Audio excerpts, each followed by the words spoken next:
Hello everybody and welcome to Sin City Living. My name is Jason. I'll be bringing you today's episode. As always, please hit the like and subscribe buttons. We have a ton of content coming out every single day. Don't want to miss a thing. Excuse me. And our usual shout out of appreciation to our patrons. We appreciate all those tips and support. It's just going to go towards making the channel better, adding more games over time, and more things to the channel. As you're noticing, we are trying to expand out the channel away from just gambling, although of course that's going to continue to be a focus of ours, because we did call ourselves Sin City Living, not Sin City Gambling. And if you're curious about the patronage, go ahead and check the description down below this video. It also has a few ideas of ways that our viewers could help us add those games faster, or those additions faster. No pressure, of course. We appreciate you guys just tuning in and watching. I do hope all of the patrons are appreciating the patron exclusive videos we're putting out for you guys every single week. Try to keep them interesting as best we can. I like to shoot those as response to emails that we get from you guys, so please continue sending us emails. And for the rest of you, please keep shooting us emails. It can be related to craps, baccarat, hideout, blackjack, or these new shows, The Darker Side of Vegas and The History of Vegas. Anything you would like to see. We absolutely love shooting these videos for you guys. It's a ton of fun for us, and really it's my preference, shooting videos that you guys have asked for instead of trying to come up with things off the cuff. And email us at sincityliving.lv@gmail.com. That being said, we're going to go ahead and go into today's video. So, like the last couple, we're slowly trying to get into a little bit more of the definitely the darker side of Vegas. Last week's episode was about a female serial killer that was one twisted woman. For today is a big one. Today is about the worst mass shooting by an individual in United States history. This was a record-breaking event. And this occurred not too long ago. Most of you guys will be familiar with this case, will remember it from TV, from the news, from all the political discussions that it created, all the legal discussions that it created, all the conspiracy theories, and a lot of the aftermath. There's a few small things you guys may not be aware of, especially how it ties in with the second shooting later on in a very unfortunate way.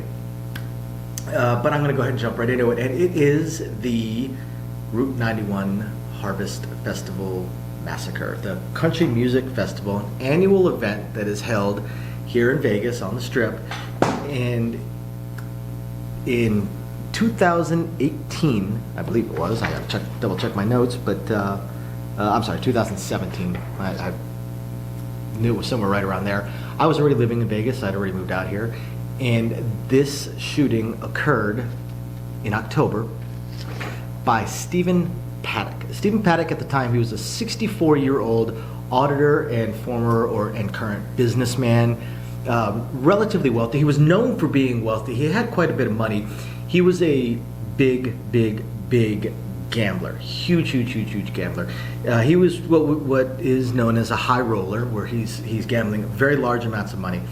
So he was being able to take advantage of the high roller status, getting a number of comps, from hotel room suites to food to oftentimes what people don't realize is those comps may often also include things like partial reimbursement of your losses. That is the thing. You have to be gambling a lot. If you go and lose $600, don't go to the casino manager and ask if you can get reimbursed $100. It's not going to happen. But if you go and lose $600,000, you might be able to get 10, 20 grand back. And of course free play and things like that. Now the thing about Stephen Paddock is he was this high roller that was gambling enormous amounts of money, but he actually wasn't very well known to other high rollers and other gamblers, because he actually limited himself for the most part to video poker, so just a one-person thing. So other poker players certainly didn't know him. Most of the gamblers, the high-rolling blackjack and craps and baccarat players, of course, wouldn't know this guy. People that are playing in the salons, the private salons, certainly wouldn't know who this guy is. But the employees and the staff certainly did, because again, he was a high roller. He got a lot of special treatment and played a lot. Now, the thing about that, though, is that he played a lot, he lost a lot. He had supposedly gambled away a very large portion of his fortune, in fact, most of his fortune. And again, this guy isn't some 100 millionaire or something like that. You know, he had a couple of $1 million, and I definitely focus on the had because he gambled a lot of it away. Gambled a lot of it away on video poker. And I can see that. I know some people that play video poker and they're pretty diehard on it, and I know a few people that are way up on it. They have amazing streaks of luck. But for the most part, people that are gambling, especially on the machines, you're going to lose over time. It's just going to happen, especially if you're gambling very large amounts of money. And this guy was gambling very large amounts of money. So Stephen Paddock, he was twice divorced, and did have a long-term girlfriend. He's not known to have had any children. Now, here's what's interesting about him. He's actually the son of Benjamin Paddock, who was a bank robber. So Stephen Paddock, the perpetrator of the worst individual mass shooting in United States history, was actually the son of a bank robber. And this bank robber was actually on the FBI's most wanted list for 8 years back in the late 60s through the 70s. So son of a bank robber that was on the FBI's most wanted list, and becomes a successful businessman and auditor, and then eventually just snaps and perpetrates one of the worst mass crimes ever to have occurred. Now, again, heavy gambler, heavy drinker, had lost most of his wealth due to his gambling. Although he had no gambling debts at the time that this occurred, he had paid them off. He did have some, but he had paid them off. So at this point, he has zero gambling debts. That's pretty key for most gamblers. I know people that have rather large amounts of debt thanks to gambling. So that is the background of Stephen Paddock. I guess you could call it the build-up to Stephen Paddock. Now, as far as the shooting goes, there was a bit of a build-up to the shooting. Stephen Paddock apparently, while he snapped and ended up committing this crime, you could tell through the research that they did that he had been researching, that he had been planning something along these lines for quite some time. According to his girlfriend, his longtime girlfriend, prior to the shooting, a month prior to the shooting, they had stayed at the same hotel, the Mandalay Bay, and he was casing it out through the windows. He was casing out where the festival was going to be. So he already had the festival in his mind. However, it wasn't the only one. He researched other large-scale venues. He researched one in Boston. What was it? It was well, it doesn't say what it was, but he researched one in Boston, and he had reserved a room overlooking the August 2017 Lollapalooza in Chicago. So he was definitely thinking of doing something at one of these large events. Now, he reserved that room overlooking the Lollapalooza, but he actually didn't use it. He never checked in. So hopefully none of our viewers attended the Lollapalooza in 2017, because that might get you thinking of what could have happened. He definitely was casing it out. He was definitely looking at it. He also stayed at the Ogden in downtown Las Vegas, overlooking an open-air Life is Beautiful festival that ran in late September. So September 22nd through the 24th, I believe it was. So that's just a couple weeks before the shooting, week and a half before the shooting at the Route 91 Harvest Festival. So this guy, he was cracked. He'd already cracked, and he was thinking and he was planning it, because it's not just that research on those festivals and those large scale venues and the hotels and stuff like that shows that he was thinking about this stuff, but also his internet searches. His internet searches are creepy when you look at it after the fact, after he's committed this shooting, because he was researching things such as SWAT weapons, ballistics charts, SWAT Las Vegas, probably looking at things like response times and stuff like that. He did research whether or not he tried to research whether or not police use explosives. And this come into play later on with some of what he did to try and barricade. So he was thinking all of this for quite some time. This isn't something where he snapped one day and then grabbed his stuff, went to the hotel and started shooting. He planned this. He planned it at multiple venues, and then he finally did it at one particular venue here in Las Vegas. So he arrives at the Mandalay Bay in late September, and he books a room on the 32nd floor. It was a complimentary room because again, he's a high roller, ton of money, and this room is pretty decent. I don't know if it was a suite or not. I've seen some pictures of it. My suspicion is it was a suite, but it may not have been. Mandalay Bay is a major hotel out there on the Strip, so it could have been in between a suite and a regular room, because for those of you that have been here and stayed in the regular rooms, they're pretty darn basic. They're nice, they're clean, they got everything you possibly need, but they're pretty darn basic. And this was a step above basic. So he must have been a pretty good size high roller to be able to get a suite like this, or at least an upgraded room like this, completely free. So he gets his room, he checks into his room, and nothing shady yet, nothing suspicious yet. A few days later, he actually books and checks into the adjoining room. So he gets a second room up on the 32nd floor. They're connected rooms. No real understanding of why he would have done this, except maybe he just wanted more windows, a better view. Maybe he was looking at different angles. A lot of different ideas of why he could have needed two rooms.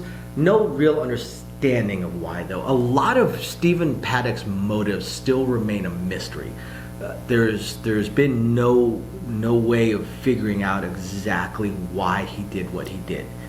There's a lot of theories, and we're going to cover some of those theories in a little bit, but there's no actual concrete evidence pointing to any particular theories, or even any particular reason why he snapped, why he cracked. I mean, yes, he lost a lot of money gambling. He lost a considerable part of his fortune, but this guy wasn't a pauper. He wasn't living on the street. He didn't lose his house. He didn't lose everything, and was looking to be living out of the trunk of a 1987 Honda Civic. I mean, you know, he may have lost enough money to be slowly losing his high roller status, but this guy wasn't looking at being in the poorhouse.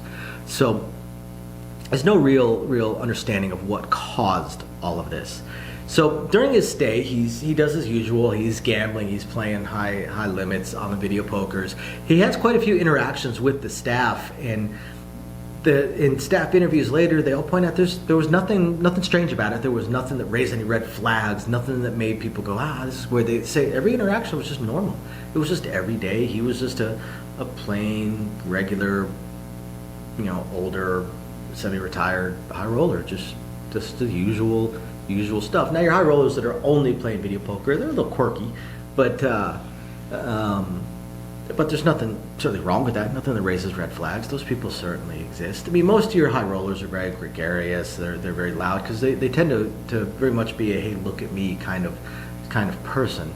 Especially the ones that get a lot of comps and stuff like that. They like to show off, or at least they like to feel important. So in order to feel important, they prefer to be very out there with their personalities. While Stephen Paddock, being a video poker player, he was a high roller, but he was definitely an under the radar kind of high roller. So nothing really struck anybody as odd. Now, he did most of his gambling at night, and according to the research and cell records, he did a lot of trips back and forth to his home in Mesquite, so he did return home a few times.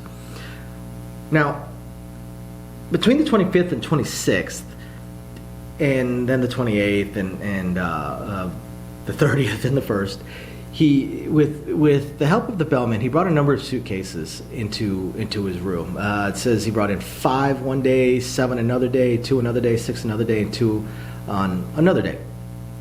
Now, I think you guys can all figure out where this is going. This was his arsenal. This was his arsenal of weapons, and let me read to you what his arsenal looked like.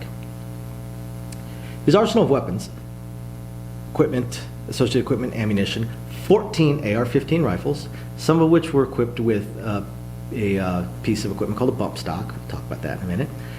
12 of which had 100-round magazines. He had 8 AR-10 style rifles. Those are just like the AR-15 is similar to an M16, and AR-10 is the same platform, only uses a larger bullet. It uses a 7.62 or a 308 bullet. He had a bolt-action rifle, and he had a revolver. That's a lot of guns. Now, one thing I want to touch on, one thing that came up a lot in the aftermath of this was a lot of criticism towards the hotel for this, for the fact that he brought up over a dozen suitcases. They were all full of weapons, so on and so forth. How did the casino let this happen? How did this not red flag to the casino? How did it not seem suspicious? The casino should never have let this happen. There's no way the casino could have stopped this. Coming up with a ton of suitcases is not a red flag. It's not a red flag for any kind of high roller. It's not even a red flag for just your average coming for a couple of days. I have a family member that goes on a 2-day trip and he brings like 6 suitcases, one of which would be full of running shoes, or at least when I was a kid. I don't think he runs quite so much anymore. But people have a lot of suitcases. It happens. People will bring a lot of stuff when they're coming, and the wealthier they are, the more stuff they tend to bring. So that's not going to raise any red flags. Casinos are not going to go, hey, why do you have 6 suitcases? We need to search these suitcases. No, they're not going to do that. Why would they do that?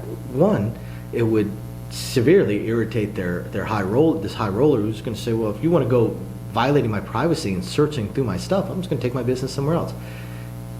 There's absolutely no reason why the casino would need to search. And he broke this up through a few different days, through multiple days, so that also wouldn't seem really odd. If it was like 14 suitcases in one 10-minute trip, okay, yeah, they might go, that's kind of weird. But again, there's no red flags. There's nothing that makes you think, why should this not happen?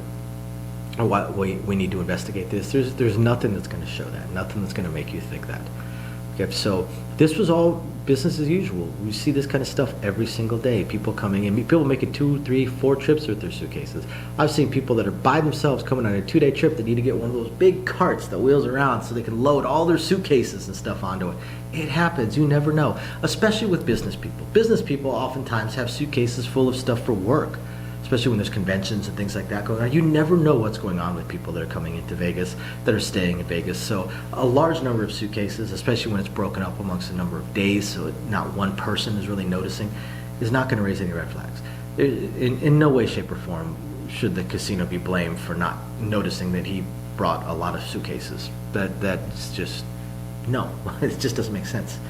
Should the casinos, and one of the dialogues that is open up after this is, should the casinos have firearm detection devices around their entrances?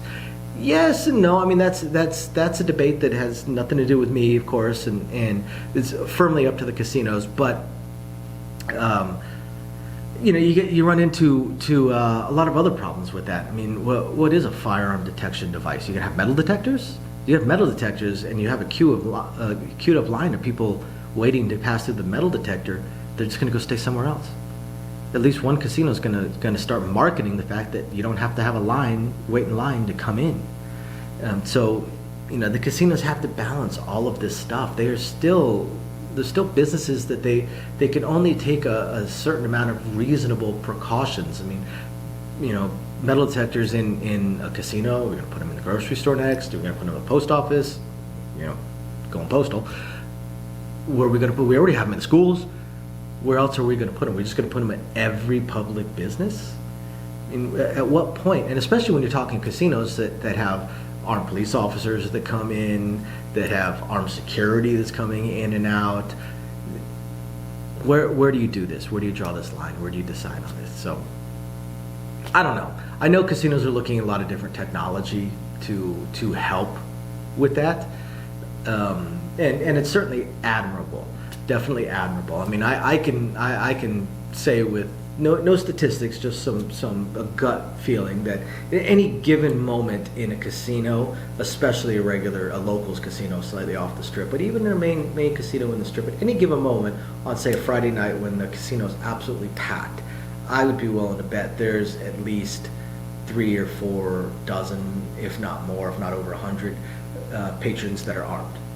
And here in Nevada, with the concealed carry laws and the ability to get the concealed carry permits with proof of competency and safety and a background check, of course, you actually do have to prove you're competent out here. There's a lot of people that will be armed. They're obviously keeping it concealed and such, but there's a lot of firearms in the casinos. So that's something else that the casinos would have to think about is, do we want these dozens or hundreds of people to choose to go somewhere else because we've got all this technology. These people that are peaceful and not causing any problems and are very law-abiding. So I don't know. Casinos are going to have to think about this one, and they have been thinking about it for years now since this occurred. So I'm sure there's technology out there that we don't even know about. But that was definitely a point of discussion that came up after this occurred. So what about the shooting itself? So between 10:05 and 10:15 on the third and final day of the festival is when the shooting occurred. Now, country singer Jason Aldean was on stage at the time when this started, and actually one of his, I believe it was one of his bodyguards, died during this event, protecting Mr. Aldean. So the guy did his job for sure. Very unfortunate, very sad, but Jason Aldean has credited this bodyguard with saving his life. But it gets interesting because of how it all went down. Stephen Paddock used a hammer to break out a couple of windows so he could set up his sniper's nests. So shortly after 10 p.m., a security guard named Jesus Campos, was sent to that floor, the 32nd floor, because he got an open door alert. Open door alert, it was something that just made him have to go and check it out. I mean, just any kind of security alert, alarm alert, they're going to go check him out just to see what's going on. So he goes up there and he can't get into the floor. So he eventually manages to get onto the floor, and he finds that the door he was trying to use had an L-shaped bracket screwed into the door and into the frame to prevent the door from opening. So it was barred shut. Now, what comes up in later investigations is that there were actually cameras set up out in the hallway outside of Paddock's rooms. Now, they weren't connected kind of recording devices or anything like that, but he was likely using these cameras to keep an eye on the hallway, which worked out to Jesus Campos's detriment for sure. So Campos reports to his superiors about something suspicious. Obviously, there's a bracket drilled in the freaking door in the frame, so somebody deliberately blocked this door. So that is very, very questionable to him. Now, at that point, he hears what he thinks is the sound of drilling, rapid drilling. It was the shooting already going on. There's some timeline variances that occurred in the reports afterwards, and we'll discuss them later. They're pretty normal, but the shooting was already started when Campos is up there. He hears what sounds to him like rapid drilling, which is, of course, an odd sound. So he starts walking down the hallway to investigate. And it was at that point, somewhere around 10:05, that he gets shot. He gets hit in the right leg. Apparently, Paddock fired about 35 rounds through the door. Now, he wouldn't have just randomly started shooting through the door, so that right there tells me that those cameras he was using to keep an eye on the hallway, he was definitely shooting at Campos. So Campos gets shot in the right thigh, and he immediately seeks cover. He immediately retreats back down the hallway, seeks cover, and reports up to dispatch. Now, at the time, he did not realize how badly he was injured. He actually thought he only got hit with like a BB gun or a pellet gun. So he was pretty fortunate in the shot didn't hit anything vital. So he seeks cover, and he calls dispatch, and he lets them know there's a shooting. There's a shooter on the 32nd floor, and that they need to inform the police. Now, at this point, he uses both his radio and his cell phone. Lets them know he's been shot, there's a shooter up on the floor, and he also sends a maintenance worker that was on that floor. He sends him to cover, tells him, hey, go take cover. He keeps talking to the dispatchers over the radio, lets them know there's an ongoing shooting, definitely call the cops. Now, neither the Metropolitan Police Department nor MGM Resorts that owns Mandalay have really confirmed when exactly on the timeline of when exactly the information actually made it to the police about the shooter being on the 32nd floor. So when the shooting actually starts, things get very, very confusing out at the concert. Initially, a lot of concert goers thought it was just fireworks going on. And then things started to get kind of obvious, and the panic ensued because he fired off a lot of bullets. Stephen Paddock fired over 1,000 rounds. And it's only about 490, 500 yards to the festival. he was definitely I won't say an experienced shooter. There's no records of that, but he had definitely done some shooting. I mean, 500 yards. I can tell you this: 500 yards is significantly further than the furthest targets in the U.S. Army's marksmanship course. They cap at 300 meters, just a little bit more than 300 yards. So he had definitely been practicing with his weapons for sure. He originally started out with just single fire and then just started uncorking. And he just started uncorking. He was using bump stocks on some of his weapons. Now, because of this shooting, bump stocks ended up being banned, although the court ended up striking down that ban, or at least halting that ban for now. But bump stocks are devices, aftermarket devices, added to a weapon to make it fire fully automatic without having to change any of the internal workings. In most states, it's illegal to have a fully automatic weapon. And it's definitely illegal to modify a semi-automatic weapon into a fully automatic weapon. You know, a good armorer, you know, a trained armorer would know how to do it, but the average person is going to be able to do it. And again, it's against the law. Now, the bump stock, however, does not actually change any of the workings of the weapon. What it basically does is it's basically a stock that compresses and opens, So when you're firing, what it's doing is it's pushing the gun. The gun's own recoil is causing the trigger to get hit again.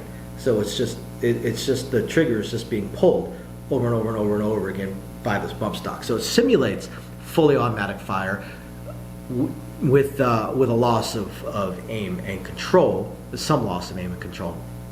So he starts shooting, and he's shooting and shooting and shooting. And let me look at this because I've got the statistics on it. Fired more than 1,000 rounds of ammunition. He killed 60 people and wounded 411 people. The ensuing panic afterwards brought the injury total up to 867. So he killed or wounded 471 people, and another almost 400 were injured in the panic. Now, it makes it sound like he's some master sniper, but again, 500 meters, which is pretty far for most marksmanship, but it's still close enough that you're going to be in the general area. When you miss by yards, yards, tens of yards, and in a crowd, you missing by tens of yards means you're hitting somebody else. Plus, angling downwards, he would definitely be shooting down into any concrete area. He had a lot of ricochets as well. So this was just a spray of bullets. This was just basically a blender of bullets going on during this thing. So he hit a lot of people. He injured a lot of people. This was absolutely insane. I actually know somebody who was there with their child attending this concert. This was just absolute insanity. Now, again, a lot of people thought it was fireworks at first. Now, once the panic started, part of what caused so much additional injury during the panic was the security fence. There was just a security fence, and of course, it hindered people from fleeing. And this is a 15-acre lot. Now, he's continuing to fire over a span of 10 minutes. That is a long time to be under fire. A long time to be under fire, and especially not knowing where it's coming from, not knowing where to hide, how to hide from it.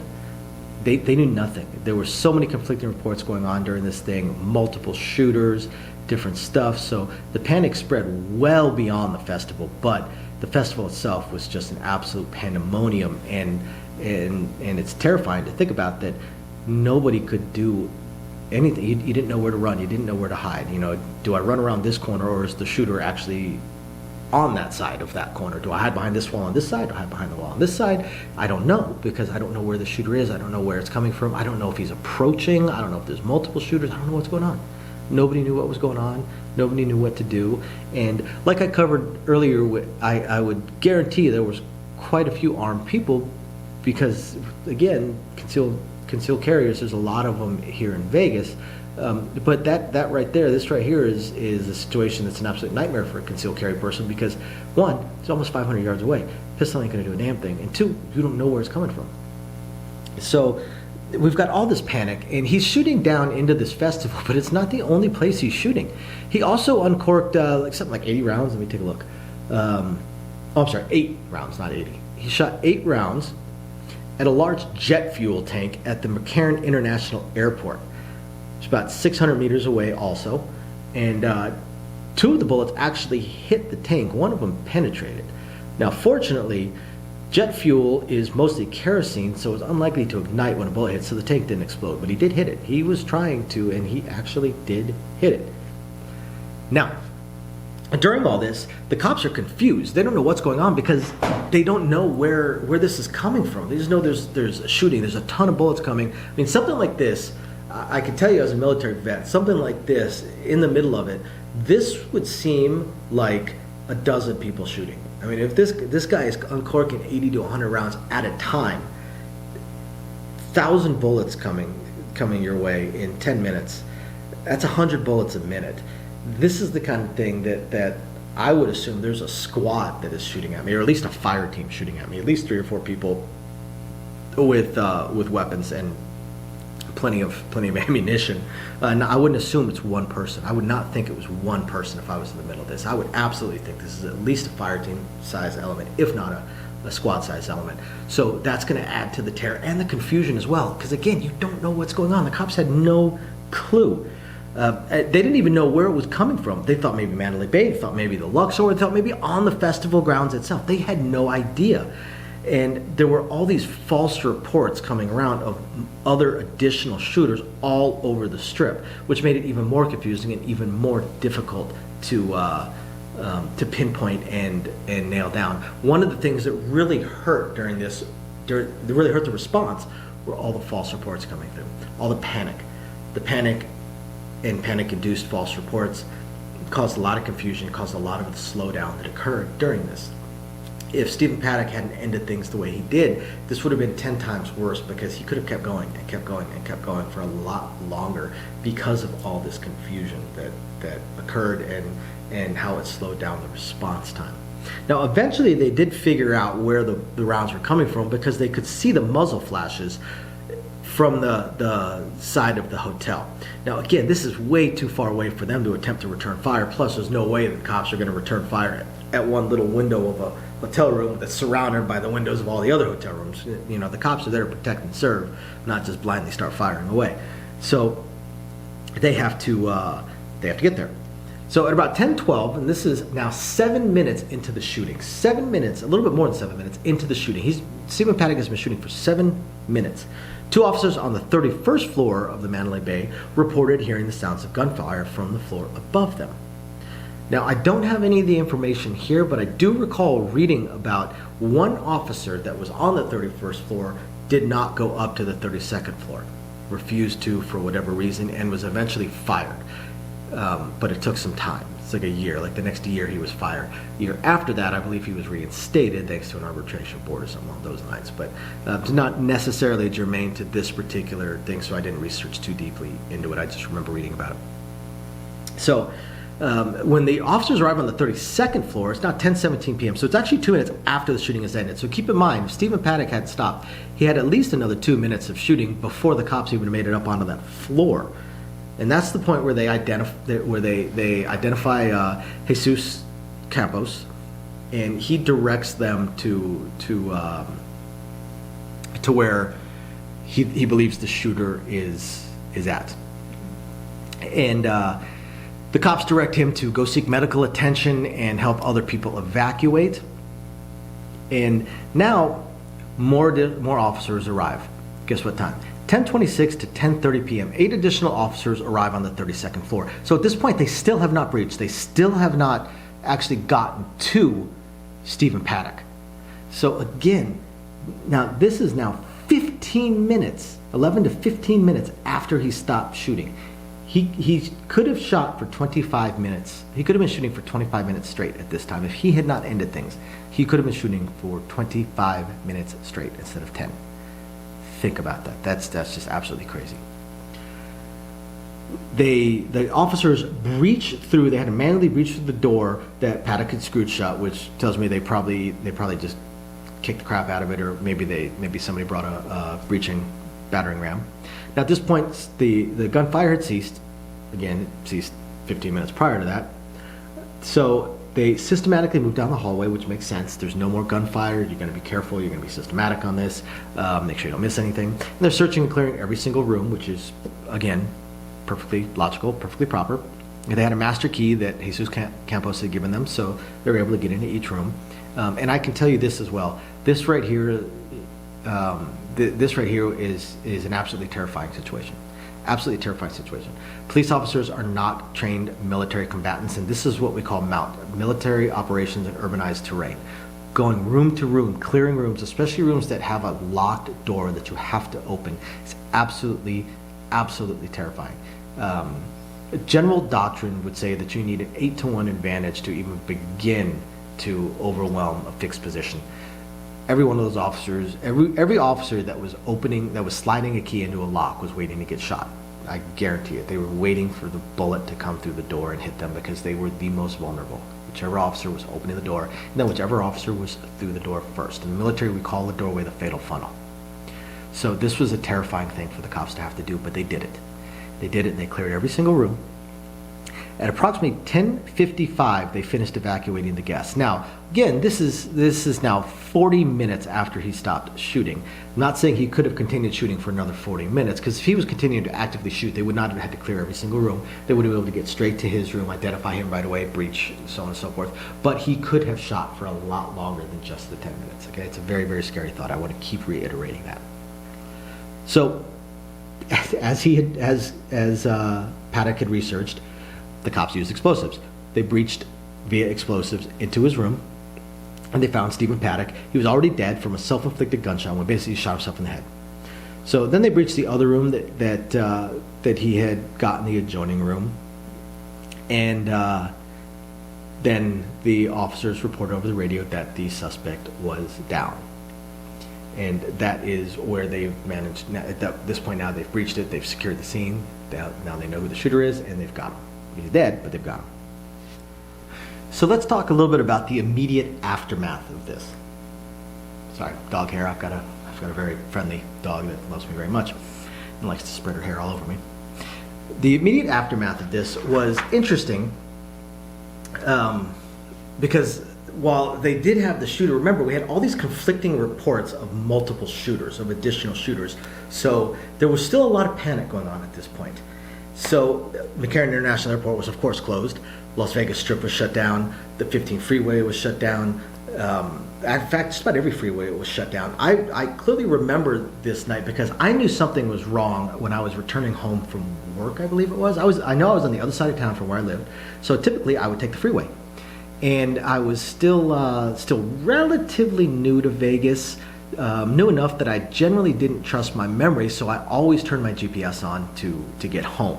And I remember plugging in my address, and as soon as the route popped up, it basically popped up as an error. It didn't give me a route, because on the screen, you know how on your GPS, if you use your phone, because I like to use my phone so I get the updates through the phone lines.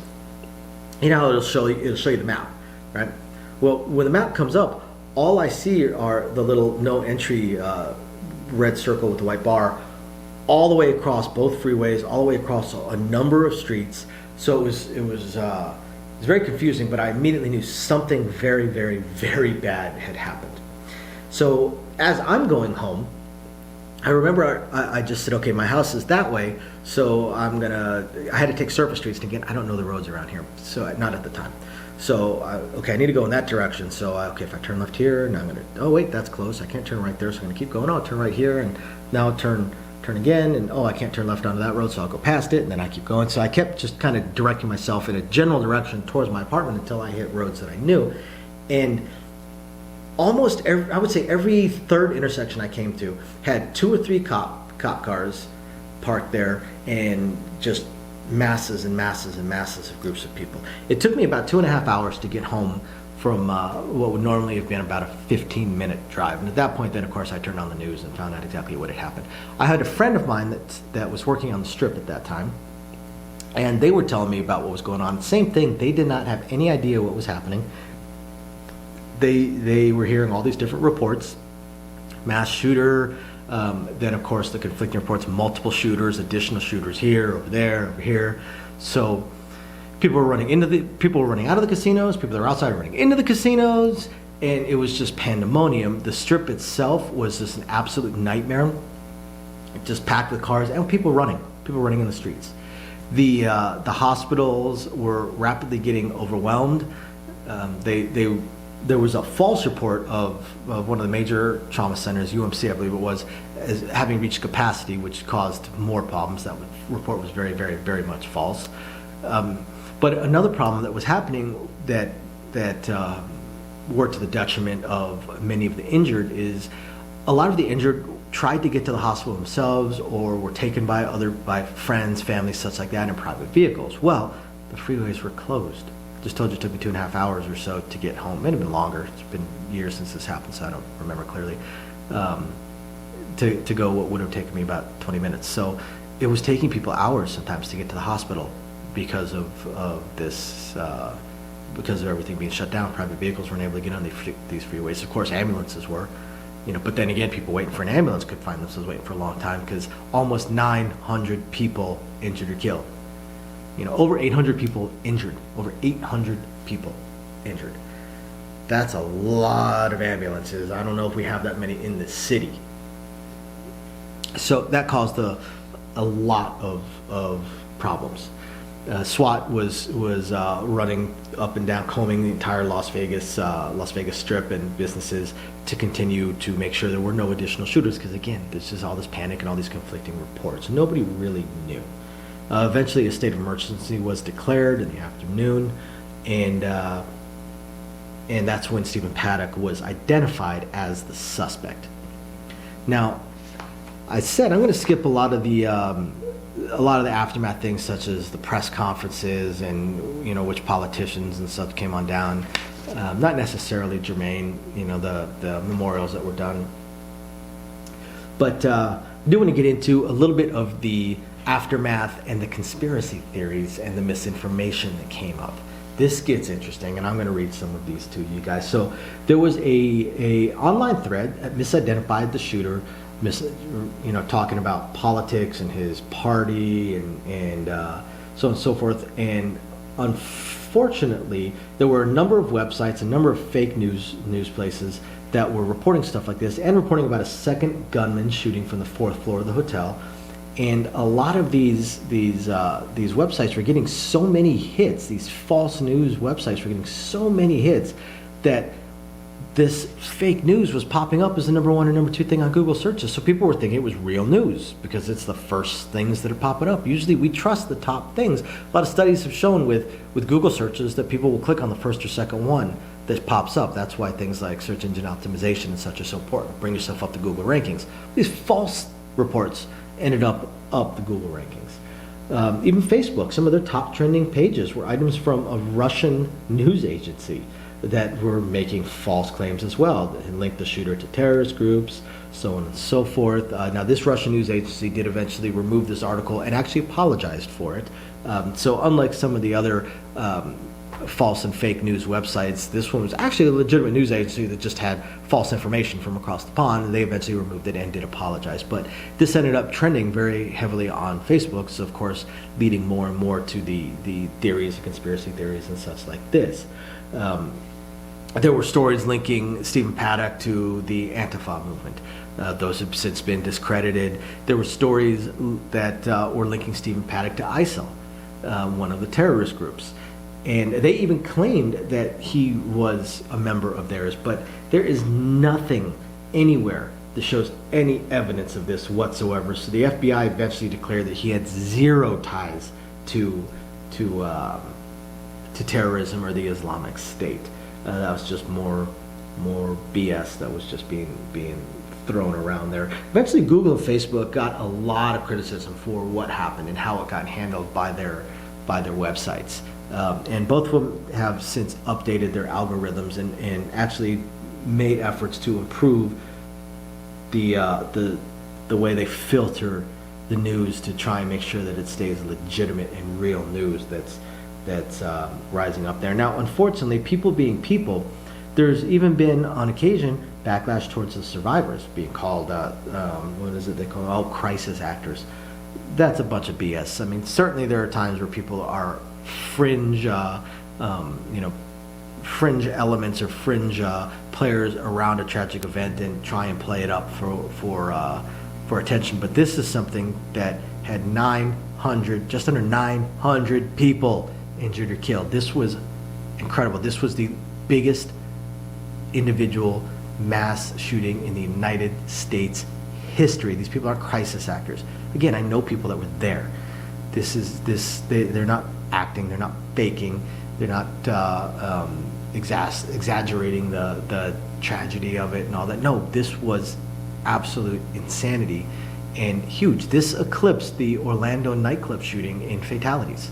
This is, again, the biggest mass shooting perpetrated by a sole individual ever in the United States, in U.S. history. Even YouTube had to eventually tweak its algorithms to make sure that the information stayed a little bit more current and more correct.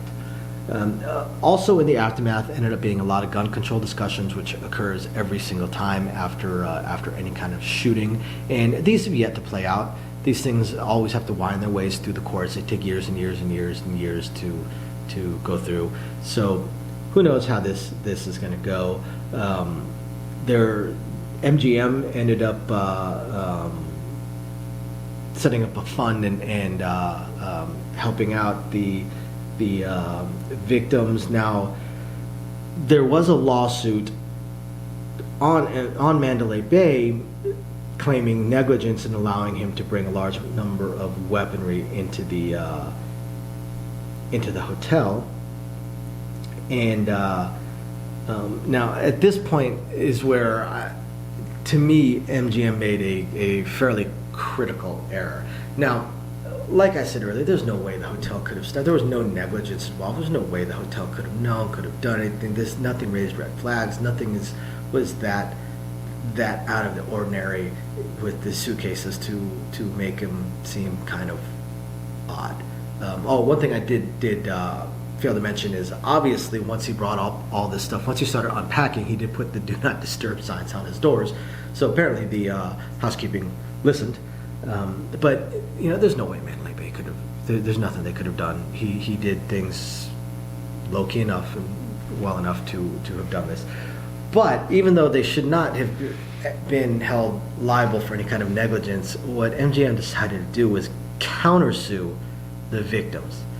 That was one of the stupidest things I think I've ever heard of. I remember when that hit the news, and I just about fell out of my chair when I heard that.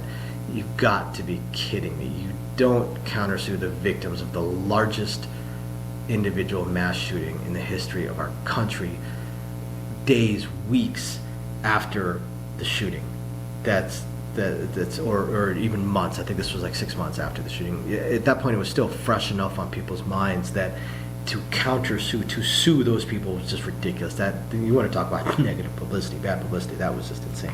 Now, eventually, about a year and a half later, MGM did reach a settlement of just under $1 billion with the victims of the shooting, and that was approved by a judge. And now, the settlement, of course, would not have been any kind of admission of liability. It was more of a, okay, this is just more expensive to continue fighting that this wasn't our fault. There's nothing we could have done. We're just going to go ahead and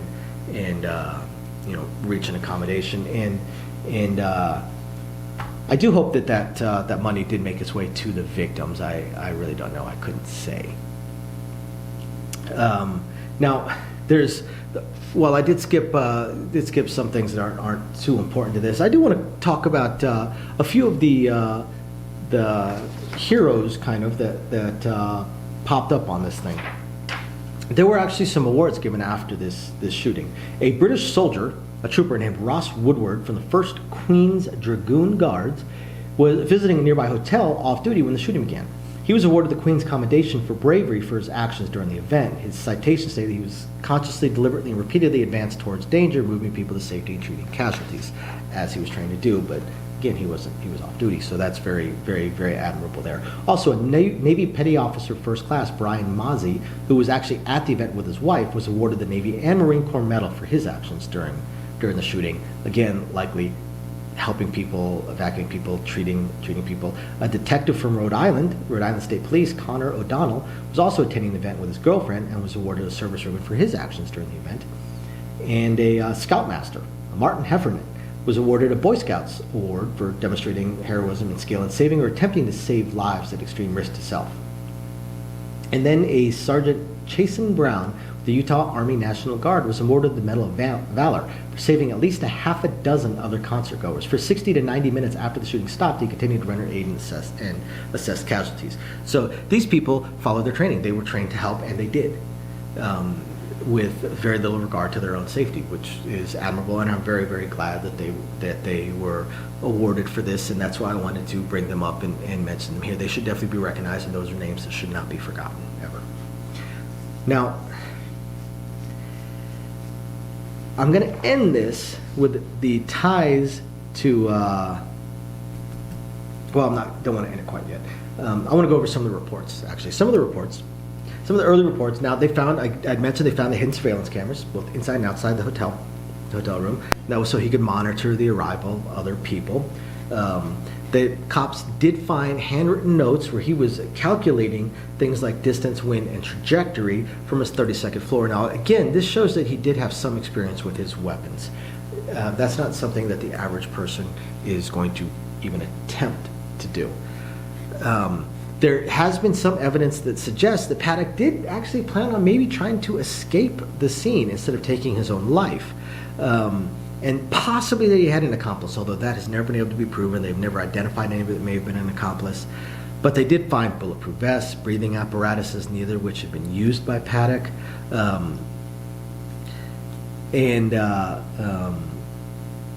They also found things such as explosives. There were explosives in that he had that he chose not to use, that he didn't use, that were in his vehicle. More ammunition, 50 pounds of tannerite, which is a binary explosive, and tracer ammunition, stuff like that. There was one person, a firearms seller from, I believe it was Arizona, that was brought up on charges for manufacturing and selling armor-piercing ammunition. And he actually got sentenced to jail. It was either 12 or 18 months in jail, or 13 months, something like that. Less than 2 years. But he was convicted and he was sent to jail. They found his fingerprint on armor-piercing ammunition in Stephen Paddock's room. Now I want to end this with a tie-in to another very sad tragedy. So this shooting occurred in 2017, at the end of 2017. Now a year later, November 2018 in California, in Thousand Oaks, California, I've been there, there was a shooting, a mass shooting, at the Borderline Bar and Grill. There was, I believe it was some kind of country concert thing going on or something like that. Maybe they had a local band or something along those lines. But here's what's truly sad about this. There were 13 people killed in this shooting in California, including the gunman. Now, one person that was killed, one of the 13 that was killed, one of the 12 victims that was killed, was a survivor of the 2017 Route 91 festival shooting. This person survived a mass shooting and a year later was killed in a mass shooting. That's just horrible. That's just terrible. I mean, that's Final Destination stuff going on right there. Now, there's nothing confirmed, but one person associated with the Thousand Oaks shooting has said there may have been upwards of 60 survivors of the Route 91 Harvest Festival shooting present at the Thousand Oaks shooting. That's quite the coincidence. That is a large number of people to be involved in two mass shootings. So these are people that are going to need a lot of help, a lot of therapy, and a lot of again, help for the rest of their lives, possibly. So I hope you guys find this interesting, and please let us know in the comments what you think. Again, this was a terrible, terrible, terrible thing that occurred, and we appreciate you guys tuning in. Look for us on Thursday at 7 o'clock for the History of Vegas. We'll be talking about some of the mob's early connections here in Vegas. And thank you very, very much for tuning in. Please hit the like and subscribe buttons. Every Tuesday at 7 o'clock, The Darker Side of Vegas, True Crime. We'll catch you guys next time. Bye now.